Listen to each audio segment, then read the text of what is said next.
This video will go over the basics of soldering surface mount chips without expensive equipment.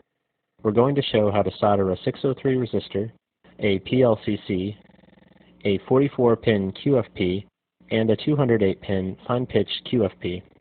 Some techniques for desoldering will also be shown. First, the bare essential tools: soldering wick or braid, tweezers, flux, .015 or .02 inch diameter solder, a 10x loop, and a soldering iron. Flux is the secret sauce to surface mount soldering. Flux removes oxides on metal that prevent solder from bonding to it, and it also helps to distribute heat.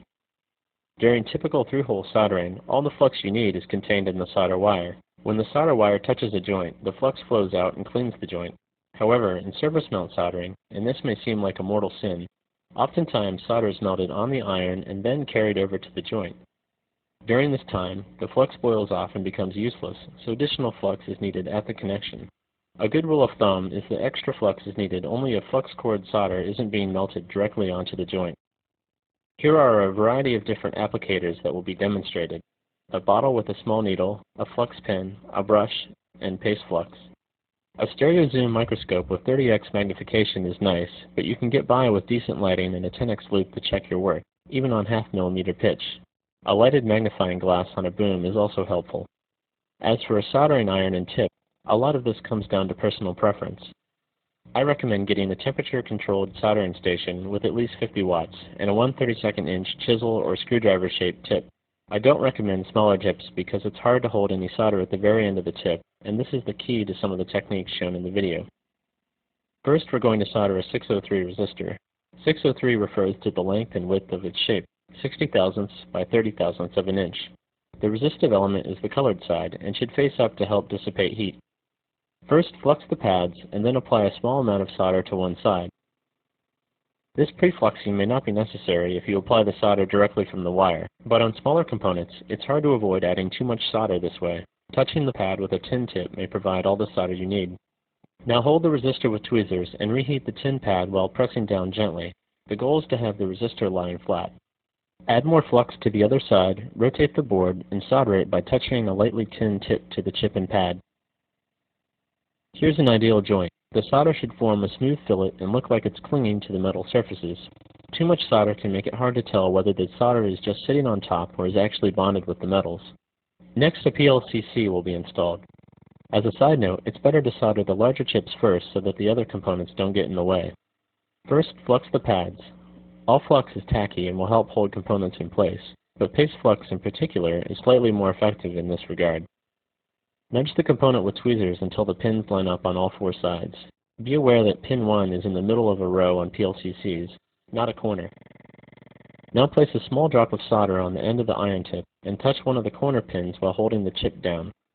Next, we'll attack an opposite corner, but before doing that, be sure to recheck the alignment and adjust the chip if necessary by reheating the first pin. Once multiple pins are soldered, you'll likely have to remove the entire chip to make any adjustments. Desoldering just one surface mount pin is almost impossible. If I wasn't using paste flux, I'd probably add more flux now before soldering the rest of the pins. To solder one side, lay a piece of wire solder next to the pins and press it into each pin as shown. I'm using .02 inch solder here. You want to give the solder enough time to completely wick around to the back of the pin, but also apply as little heat as possible. For reference, my iron is at 610 degrees Fahrenheit. Here are some ideal finished joints.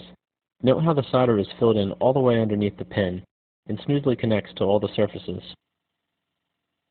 Next, we'll solder a 44-pin QFP. Again, flux the pads and align the chip with tweezers. To tack the corners, I put a small drop of solder on one side of a clean tip and then gently touch the toe of a pin. A small amount of solder should wick around the pin. Add more flux before soldering other pins. Here's that pin under magnification showing an ideal joint. You want to see a fillet or smooth ramp connecting the back of the pin to the pad. Here's the soldering process again under magnification. On the first pin, I touch higher up on the pin than necessary with the iron, but I lucked out and didn't create a bridge or short between the neighboring pins. The goal is to supply enough solder to form a fillet behind the lead while avoiding the creation of solder bridges. If you do end up with a bridge, oftentimes a bit of extra flux and a swipe with a clean iron tip will be enough to clear the connection. When this doesn't work, soak up the bridge with solder wick. A heavily tinned tip will aid in transferring heat to the wick. With some practice, a technique called drag soldering can enable you to solder much faster. Create a relatively large drop of solder on the tip and slowly drag it over the toes of the pins. Make sure to go slow enough to allow sufficient solder to wick around each pin.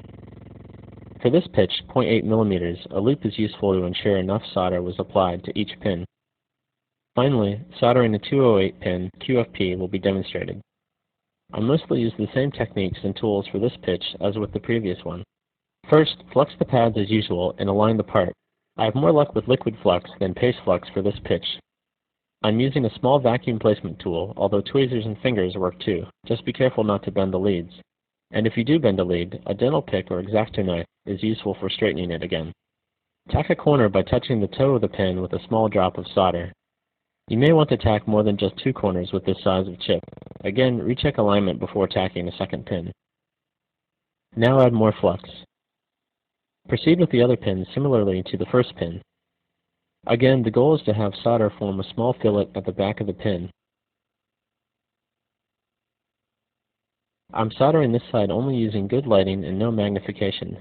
Check results with the loupe to make sure each pin receives sufficient solder and that there are no small bridges between the pins. Another popular method is to flood the pins with solder and then wick away the excess. Surface tension will retain some solder under each pin no matter how long the wick is applied. This is why desoldering SMT devices is so difficult. I hate to argue against a technique that works, but I will offer these words of caution. For starters, it's very easy to overheat the board or components with solder wick.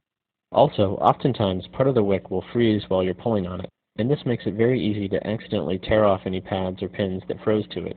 Lastly, as you can see from this magnified video, the wick can leave behind very little solder, so if you use this method, my advice is to be fast and gentle with the wick. Now for some quick advice on desoldering. For small chips like resistors, you can just add more solder and try to heat both sides of the component at once with an iron. Quickly alternating between each side will work too. Flux always helps. Special dual iron tweezers or hot air can also be used. Larger chips are generally removed with hot air and a wide assortment of nozzles in the industry. Another solution is a product called Chip Quick, which is essentially a low melting point solder that stays molten long enough to release all the pins at once. Watch how long this drop stays molten. To desolder a chip, first apply paste flux to the pins, then mix in Chip Quick solder so that it covers all the pins. Now continuously heat all the sides until the chip can be pushed off.